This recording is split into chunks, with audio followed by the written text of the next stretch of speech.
कराची में आशोब चशम के मरीजों की तादाद बढ़ने लगी है। मर्ज में मुब्तला शहरियों की बड़ी तादाद अस्पतालों का रुख कर रही है। डॉन न्यूज के नुमाइंदे शफी बलोच इस वक्त एक सरकारी अस्पताल में मौजूद हैं। इनसे मजीद तफसीलात जानते हैं। जी शफी, बताइएगा, अस्पताल में आशोब चशम के मरीजों के इलाज के लिए क्या इंतजामात हैं?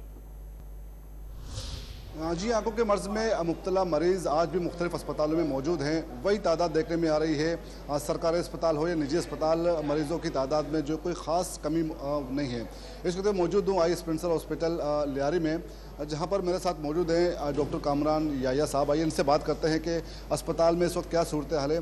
जी डॉक्टर साहब, ये बताएं कि दिन में कितने मरीज़ आते हैं?